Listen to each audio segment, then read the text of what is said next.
Hindi dapat agawin yung Pakinggan lupa namin muna eh. ang mga Kaya, taong direktang Presidente, kung may puso ka, maaapektuhan. wag mong agawin. Huwag kaming gawing numero. Huwag kaming tingnan bilang hadlang. Wala kami sa May pera. buhay kami. Wala sa pinag-aralan. May pamilya kami. Ganda na po nila kami. May karapatan kami! Maawa naman po kayo.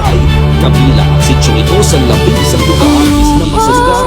Puntahin po kami sa bayan. Wala po kaming alam na trabaho doon sa bayan, kundi dito lang po sa bundok. Naiyak ako, sir, kasi mahal ko po kasi yung bundok dito sa amin kasi lupa ng nuno po pa namin. Kung sino man pong maawa dito sa amin, wag po kaming palisin dito, sir. Wag po kaming idamay.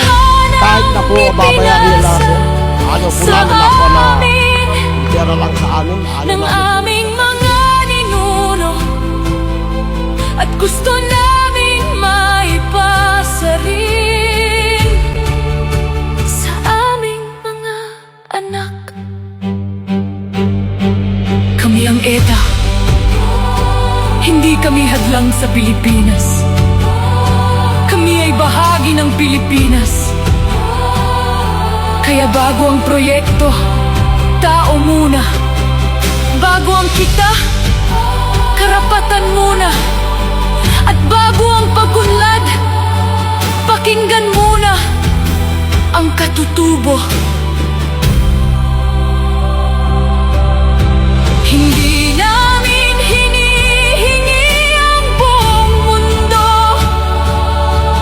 Ang hinihiling Naawa po kami sa mga anak namin. Wag Na dito na pinanganak ngayon. ng matagal ng amin dahil ang tunay na pag-unlad ay hindi dapat may naiiwang nagagawin at kung paano ito makakabuti sa ating bansa.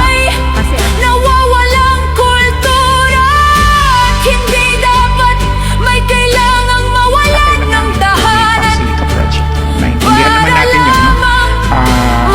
Para yung at least ma-advance yung technology na Mahigit 8.5 milyon magsasaka at mangingisda Ang lupang ang ninuno nakatanggap ay ng tahanan. tulong.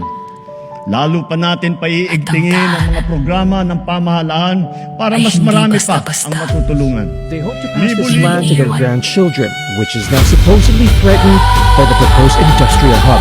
Nakakawa po kami sa mga anak namin na dito na ipinanganak ngayon yung mga apo po namin.